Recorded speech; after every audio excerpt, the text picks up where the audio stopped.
हो ई घमावा में का करत हो? रोज घरे में आईना देखत रहलू, आज देखती घामे में घूम घूम के आईना देखत हो। तुहे घामो ना लगत है का भइल का? अब का बताई तहरा से कि का भइल आ जान के तू करबो का?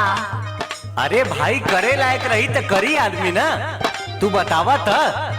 अरे इहे देखो तनी कि नैहर में कैसन रहे, हमार चेहरा कैसन रहे आ कैसन हो गईली आ कहाँ के फंस गईली। फंसालू? तारा के फंसा के ले आइल बनी हम, बियाह क के ले आइल बनी, बुझलू? हाँ जाना तनी बियाह क के लाइल बड़ो, यही से जारत तारो। सुनो एगो बात। हाँ सुनावा। हम तो नैहर रहत रही एसी में, हाँ एसी में, एने देह जरी जाता हमर खेती में।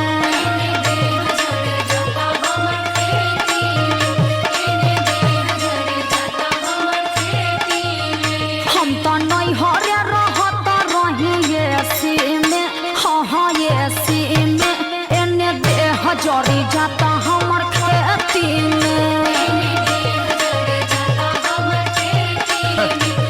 अब पढ़ले लिखले तो बाड़ू ना, अब तुम्हें का समझाई हम? हाँ तो पढ़ लिख के तू उखाड़ ले बड़ो, और खेतवा में जाके कलम चलावे लो। कौन कलम हो? खेतवा में कौन कलम चली? हाँ हाय फरसवा। अर्थवा फरसवा छोड़, आई फायदे के बाद सुन। मजा मिली नहीं एसिया कुलरिया में, हाँ कुलरिया में, रानी जवन मजा पूर्वी बेअरिया में। अंगूर ना मिले ना फट्टा फट्टा। मजा मिली नहीं एसिया कुलरिया में, हाँ कुलरिया में, रानी जवन मजा पूर्वी बेअरिया में।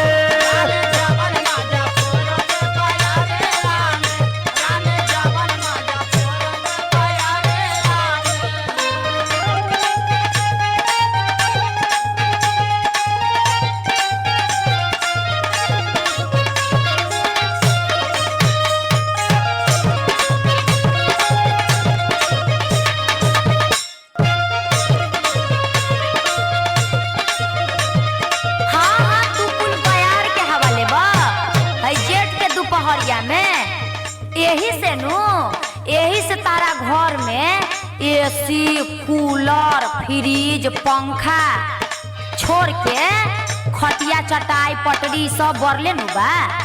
अरे कितना बड़का सुविधा बा। आ सुना तनी हमार नैहर के सुना। हाँ ताज तू नैहरे के सुनावा। जाड़ा में सुतत रही चालू कके हीटर,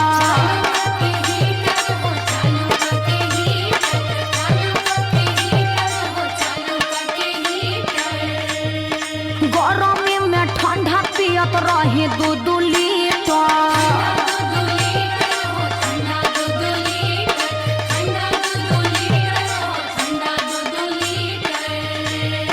जाड़ा में सुतत रही चालू कके हीटर, गरमी में ठंडा पियत रही 2-2 लीटर। धइल कजुआ बादाम रहे पेटी में, धइल कजुआ बादाम रहे पेटी में, हाँ पेटी में, एने देह जरी जाता हमर खेती में।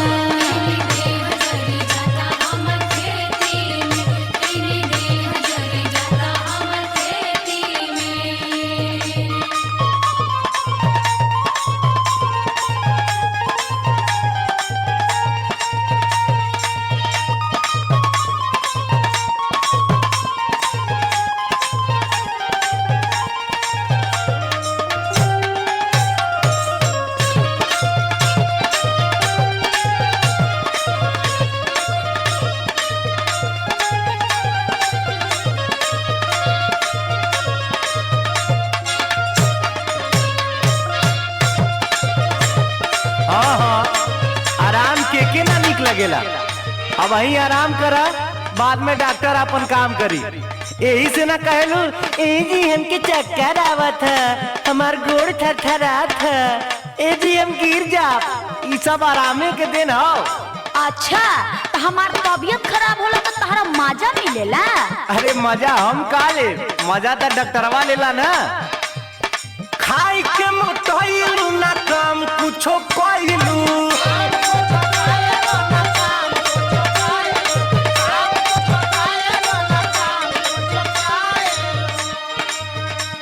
बुझाइल? एही से तबीयत के मरीज होई गइलू।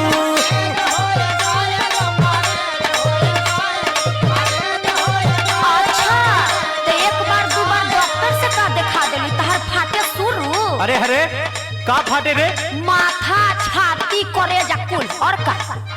खाई के मोटाइलू ना काम कुछो कइलू, एही से तबीयत के मरीज होई गइलू।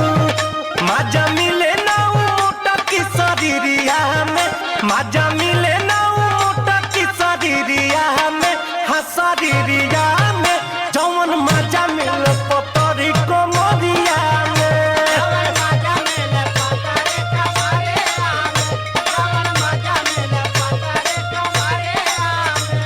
अच्छा तो तहरा पतरी कमरिया वाली चाहिए तो पतरकिए के ढूंढत रह अइह राती में तब तहरा के बताई।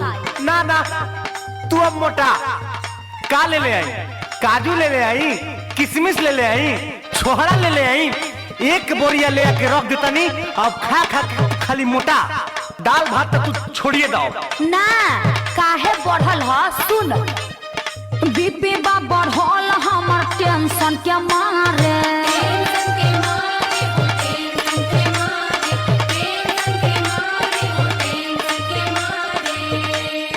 घर बर ऐसन मढ़ाइल बा कपारे। अच्छा कमाए वाला के टेंशन है ना, आ घरे बैठ के खाए वाला के टेंशन होता। तका सही न कहतनी, बीपी बा बढ़ल हमर टेंशन के मारे। घर बर ऐसन में ढाइल बा कपारे। रहे दुल्हरी तेस खाली सेखी में, रहे दुल्हरी तेस खाली सेखी में, हाँ सेखी में। एने देह जरी जाता हमर खेती में।